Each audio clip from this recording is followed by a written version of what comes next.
Topic of the speech today is 5 keys to high impact speaking, which I believe is everybody's goal, is to be able to speak in front of a group. I know that's one of the fears I had before I became president, is to be able to speak in front of a group. I did take speech in high school, but that never really prepares you that much. But I think this past year has really helped me to get out and speak in front of groups, and it's been really, really good. So without further ado, this is David Goad.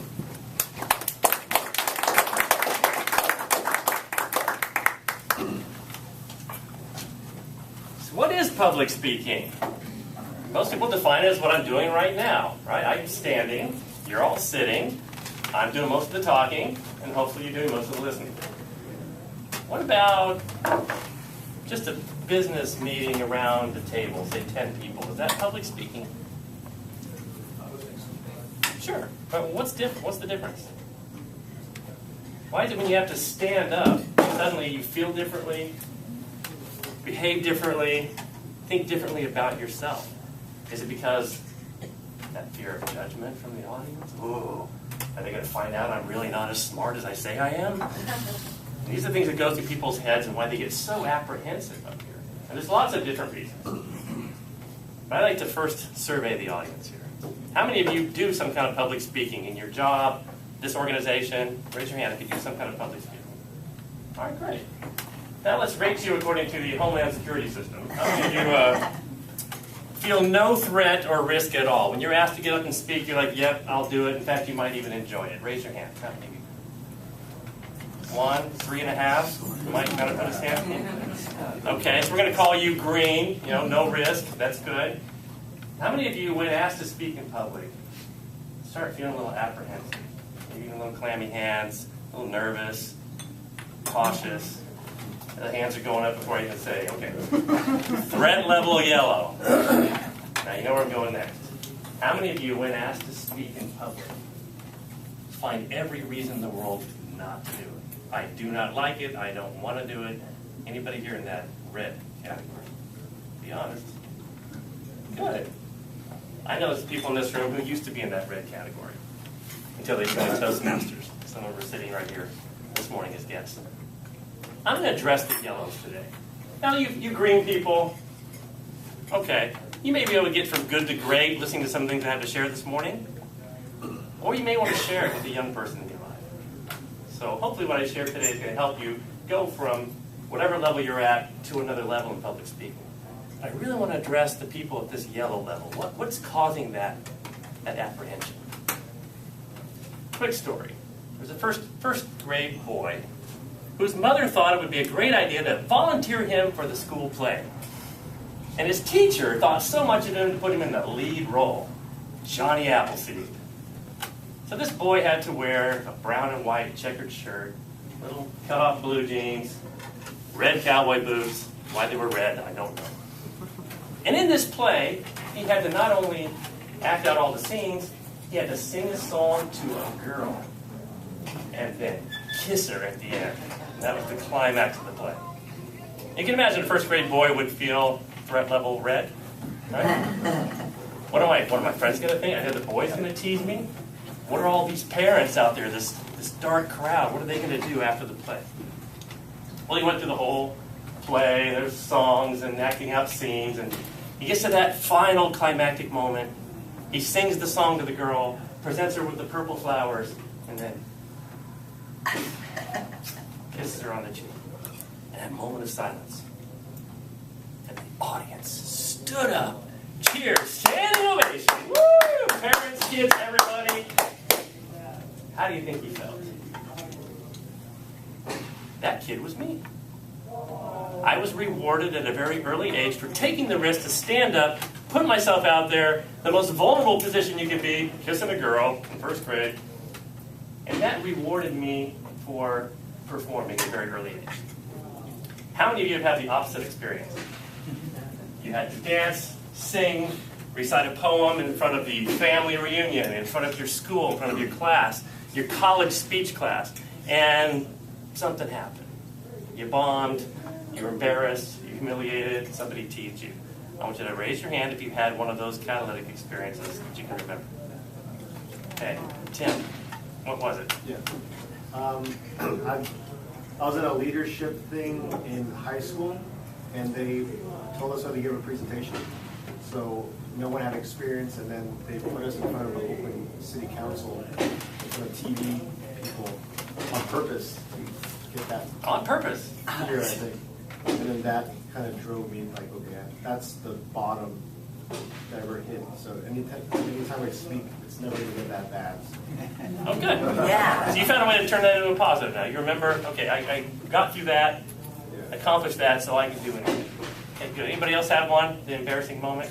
Yeah, Will? Mine was from kindergarten up to about the 4th grade. People here wouldn't realize it today, but I had a speech about it. So getting in front of the class to read was very difficult. So I used to try to avoid it. That kind of grew out of that as time went on. That's another common thing that I've heard. People feel like they have some disability, often a learning disability, that I'm going to say the wrong word and everybody's going to hate me, right? When in reality, most times the audience is with you, right? They want you to succeed. Okay, well, I used to think that it was just catalytic experiences like that that made us afraid to speak. But I learned something else at a presentation I did up in Lake Tahoe for a group of executive admins. And I asked the event organizer, send me 2 people to speak. Each one will do a 5-minute speech up here, and I'll do some live coaching after. And the first lady got up, and she did a cute little story about golf, and she had some things we could help her with, and we gave her lots of pointers and advice. I thought, okay, this is going well. I looked at the next speaker, ready to come up. Tears streaming down her face. Lips trembling. She is scared to death, you can tell, but she said yes to the assignment.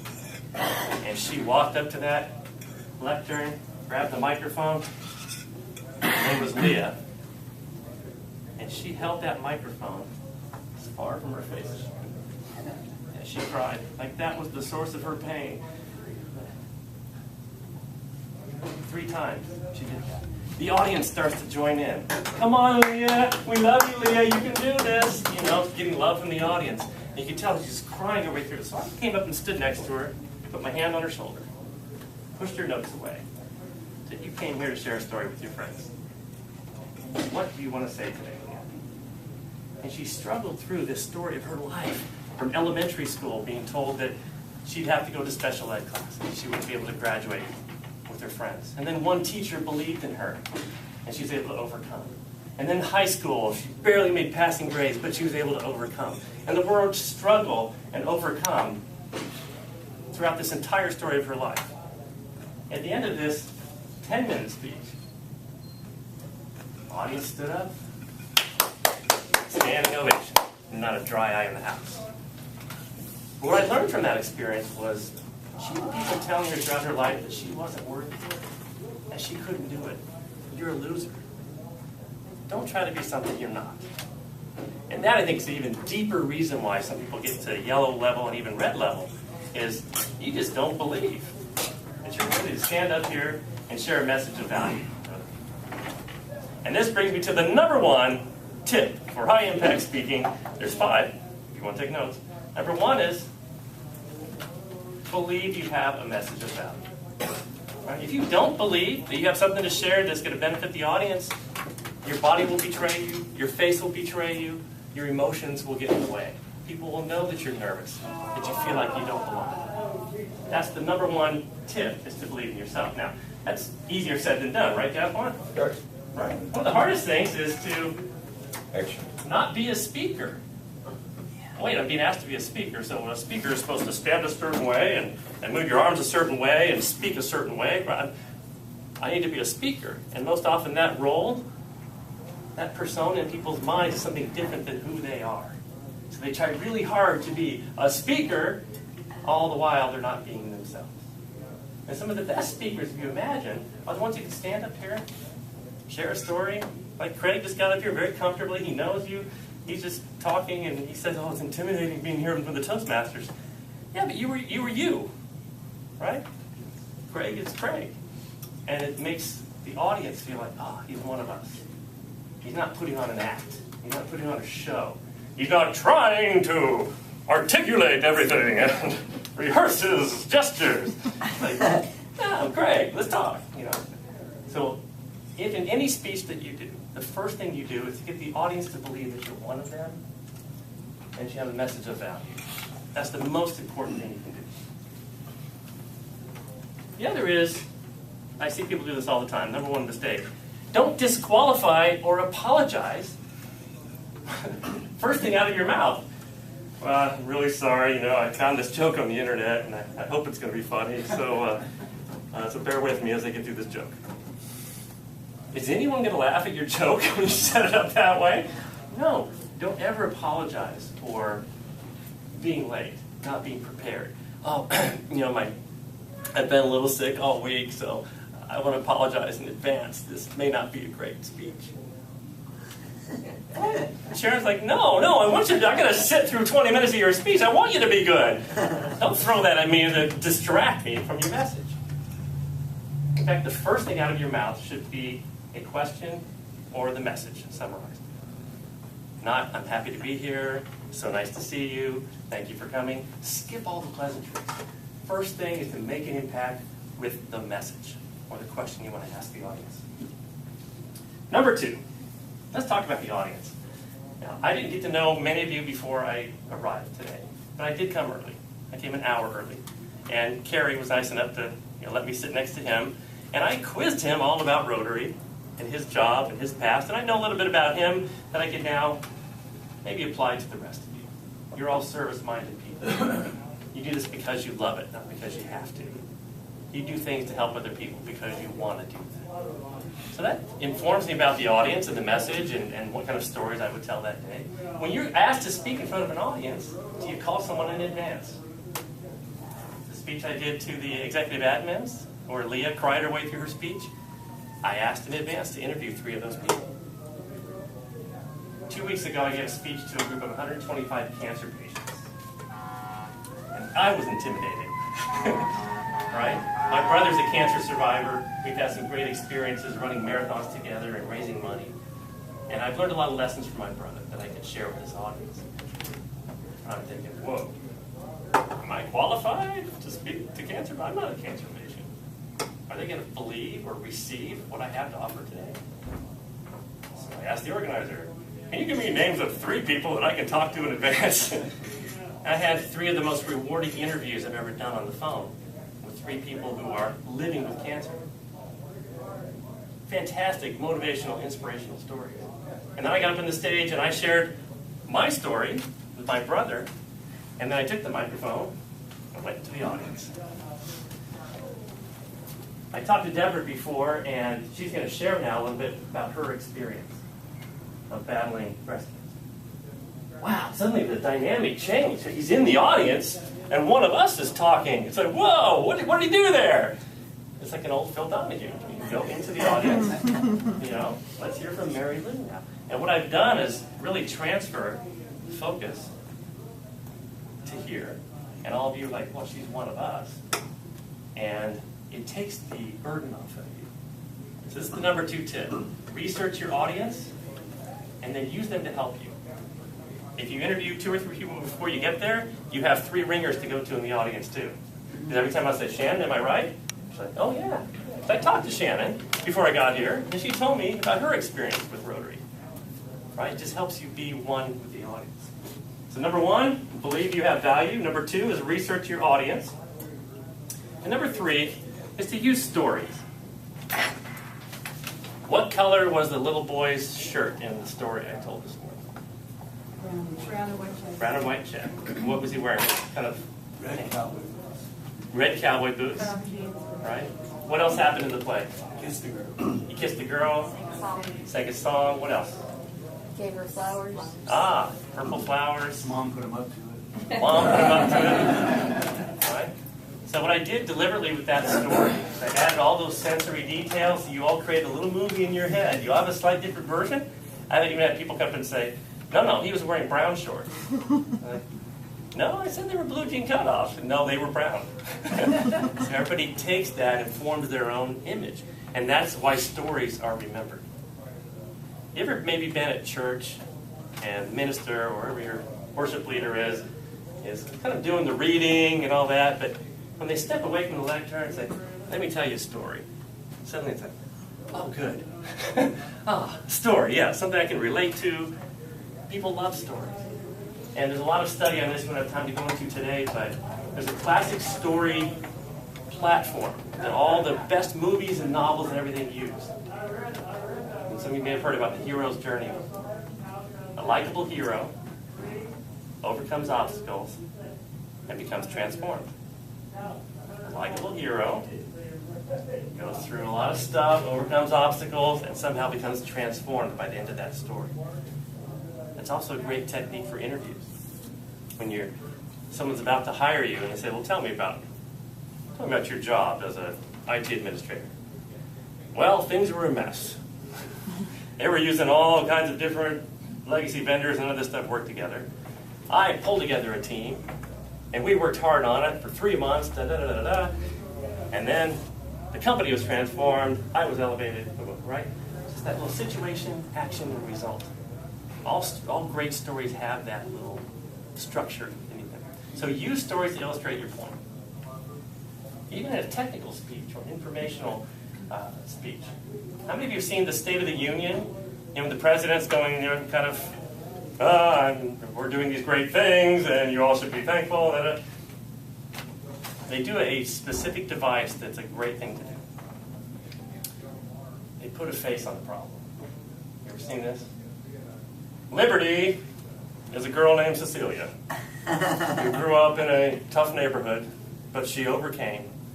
And the camera goes whoop, to Cecilia, and now there's a face, and she's smiling and receiving that. You remember the story of Cecilia overcoming, not what necessarily the government program or thing was.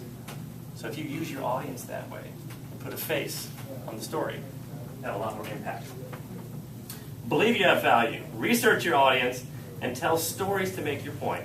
And don't forget to add those sensory details. How did the flowers smell, by the way? I didn't say that, but you may have, in your mind, thought, oh, they're violets and they smell a certain way. So add as many of those sensory details as you can to your stories. Number 4 is to practice in a safe place. And this brings me to Toastmasters. This is why these people are here this morning, why I'm here. It was a turning point in my life. Because I do a lot of presentations in business. I look at marketing. And I thought I was a good speaker. I was. I came to Toastmasters and have this thing called the ah counter. So as you're speaking, every time you say so, and all those little filler connector words between your sentences, they count them for you. I got up and did this impromptu speech of 2 minutes, and in 2 minutes I had 17 ahs and ums. Well, maybe I'm not such a hotshot speaker. And in Toastmasters, we do that exercise at every meeting. It's called table topics. You get thrown at a topic you didn't hear about, stand up here and do a 2-minute speech. And as you practice and practice in that safe environment where people want you to do well, people are pulling for you, they don't want you to fail. In fact, after the meeting, we all come around and congratulate each other. There's always applause. There's that constant reinforcement. So Toastmasters, which, if you care to visit our meeting, I'm going to announce a special program here at the end. But did you hear the Did you hear it? Yeah. What the ums and ahs do is it takes away your power. It's like a distraction. If the audience thinks you're making stuff up instead of really believing in them and convicted with your words. Okay, just about to wrap up. Practice in a safe place. Ask for coaching and feedback every time you speak. Go to the quiet person in the corner. There's people who will always like to volunteer their opinions to you, but the best advice usually comes from the quiet one who never speaks up until they're asked, because they're probably the best listener I've learned. And finally, number 5 is to connect with your audience. Just a couple of things to point out here. And I've learned so many things through Toastmasters and all the coaching that I've done. Number 1 is proximity. And when you go to speak in any venue, these hotel ballrooms, where they've got the stage up in front, and then the first table is like 20 feet away. That physical distance creates a psychological distance as well.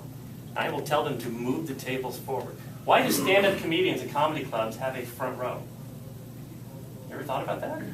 There's an energy about that. It's an immediacy and a connection you can make with people because they can see your face and your eyes and your expressions. And eye contact is critical. How many of you this morning feel like I've looked you in the eye at least once? Raise your hand. Oh, we missed a couple. Okay?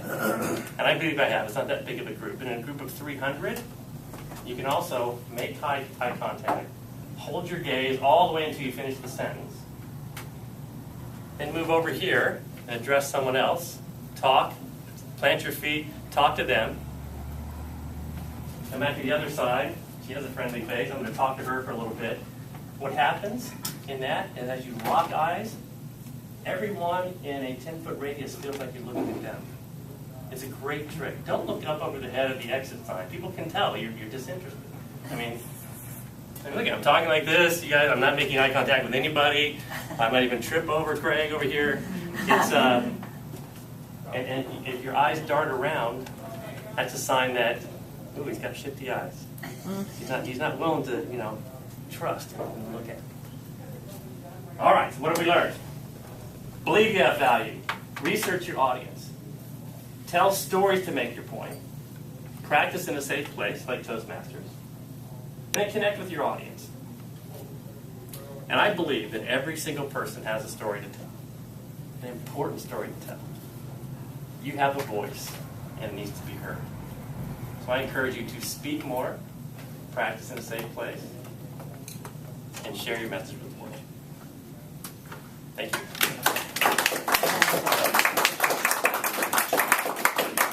So, we talked to Craig beforehand, and we had this brilliant idea. Well, we think it's brilliant anyway. What are the other clubs in town that have people who speak and share messages? And why don't we partner together and share what we have? I learned a lot about Sunrise Rotary this morning. I'm glad I came. So we'd like to offer this program called the Total Speech Makeover. That's right. You've seen the makeover shows before and after, and they videotape it. So we've selected one of you members to be part of a speech makeover program where you get to come to Tracy Toastmasters on Friday morning at 7 o'clock at Perco's, give a 5-minute speech about what Sunrise Rotary has meant to you.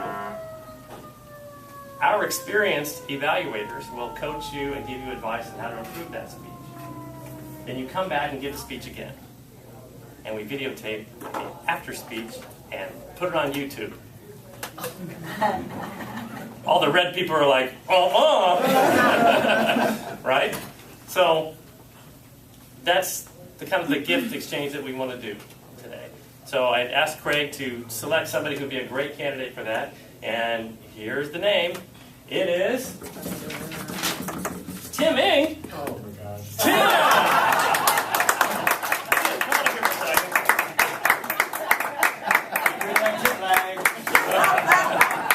Tim has no problem being himself, right? He's like, oh my gosh. Great, honest reaction. So we're going to ask you to develop a 5-minute speech of how Sunrise Rotary has helped you in your life, your career, whatever. You're going to come to Tracy Toastmasters the first Friday that you can make it, 7 o'clock. We're going to have experienced evaluators there to help give you live evaluation and coaching. And I'm also going to help you personally. I'm a speech writing coach. So I'm going to help you to formulate the best possible speech you can give. Okay. And then we're going to videotape that. You're going to be a representative, an ambassador for all these wonderful people here. You up to the challenge? Sure. All right, we have it on video. Thank you, Ollie. Yes. I got a question for you. It looked like you had maybe your five bullet points as notes. How often do you use notes when you speak, and what do you put on your notes? Yeah, it's best to never use notes, right? You guys saw me going back here, which is always a distraction. Like, oh, he doesn't know his stuff, right? But I just came up with this last night. I want to make sure I hit all the important points.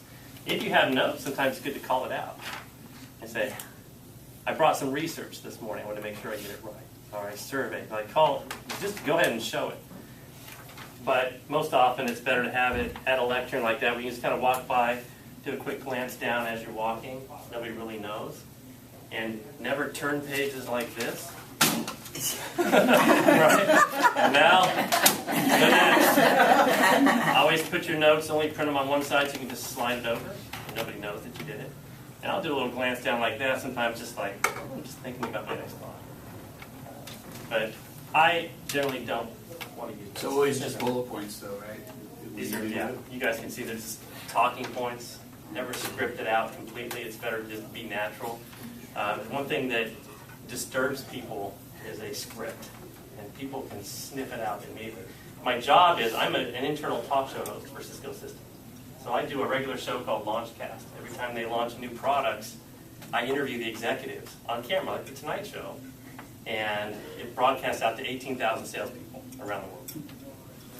Executives come in, salespeople, no problem. They're like, yeah, turn on the camera, I'm ready to go.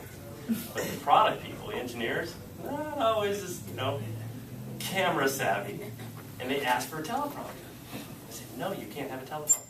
I don't want to mess it up. No, because what happens when you read a teleprompter, just like reading notes, people see your eyes. And teleprompters, have you seen this? It scrolls the information up as you go, but your eyes are doing this. Very subtly, a little back and forth. And subconsciously, people think you're crazy. They look like, my eyes do that. The other thing they do is they don't blink. Yeah. Because you're so focused on reading like this, and your eyes are doing this, and people are like, he's like a crazy robot. Who is that guy? So I refuse a teleprompter. I said, no, I'll be your teleprompter. Give me the best questions to ask. Give me your notes, and I'll make sure you cover it. And it's always a much better interview. It's better to speak from the heart than to get everything right. 80% right from the heart is better than 100% right from a script. Any other quick questions? I don't know how much time we have, Craig. I'm happy to answer. Yes? The biggest problem I have is when I'm trying to look people in the eye during a presentation, I go blank sometimes and forget what I was thinking. Does that happen often? All the time. And I have a great trick for that. Find the friendly faces. Right? And when I scan the audience too, as you may have noticed this consciously or not, but I'll start here, here, here, kind of a W pattern to try to hit everybody. Occasionally I'll come across someone who's half drooling, half asleep. I don't go back to that face. That throws me. I'm like, what? I just told a joke. Why is that guy like that? Well, people have all kinds of things going on in their lives. You could have just got bad news on his phone. It doesn't matter. But look for the ones like you're doing right now. You're smiling with a little nod. A little nod. Yeah, you love that little nod. It's like, yeah, I'm with you. Yeah, I want you to nod. I love you. Yeah, that little nod. By the way, that's a great trick too. I learned this from a food service trainer. If you're ever in a restaurant and the server comes up and asks you for dessert, and they do this, would you like the chocolate cake or the strawberry pie? Oh, yeah. And you're like, yes, we do. It's like it's a body language trick that works. It's called mirroring. So just that's what you're doing. Yeah. If you go to a Toastmasters meeting, it's like, people love you. I can always find it. But find the friendly faces and just go back to them. Right? There's always a few in the audience. Great questions, though. Yeah. Anybody else? Final? Yes. So what do you think about using PowerPoints when you're doing a presentation? PowerPoints are necessary sometimes. There's a whole 5-hour workshop on how to not use PowerPoint. I mean, really, the mistake most people make with PowerPoint is, well, let's go to the chart. Yeah. And they're using it as their teleprompter, and they're pointing at things, and their back is to the audience. You just lost your contact. The other thing is they load up the slides with way too much information. I went to a 2-day workshop with Duarte. They're the leading storyteller agency in Silicon Valley that all the big companies use. And they do one thought, one word, or one picture per slide. So it's a reinforcement, not a replacement. So he'll put a story of an apple with a bite out of it and tell a story. And the apple has some kind of symbolic imagery that reinforces the story. But most of the time, PowerPoint is way overdone, too much of a crutch, and it actually hurts you. Plus, it's, you come in with your laptop, and there's another connector, all that stuff just distracts. So I would encourage you not to use it. I'd like to make a point about PowerPoint because I've seen it used poorly many times, but where I find it useful, because I'm a newspaper reporter, is when they put up things like how much does it cost? How many people were there? Mm-hmm.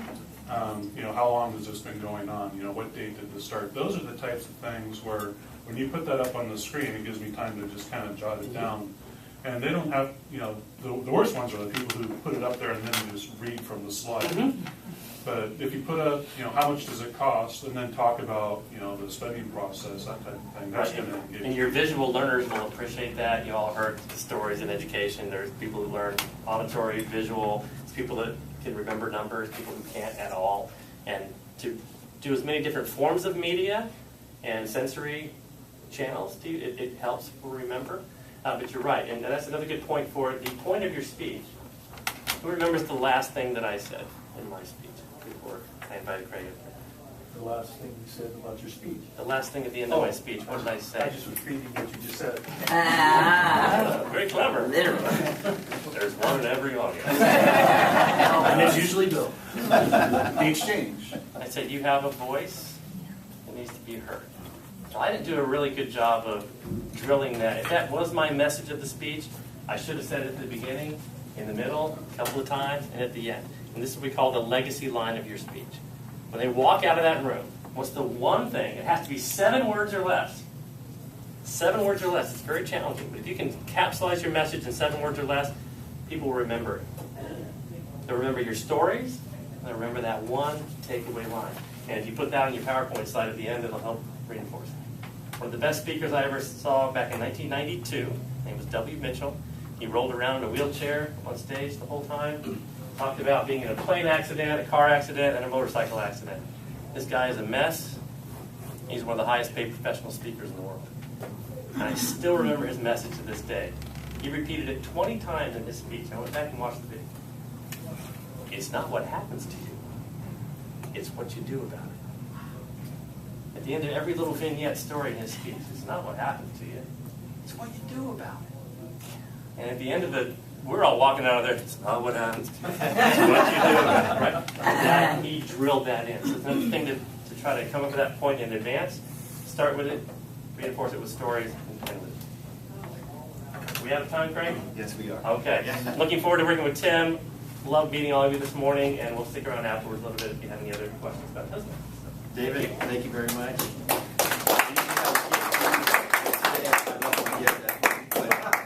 Our theme is be a gift to the world, and you are a gift to the world.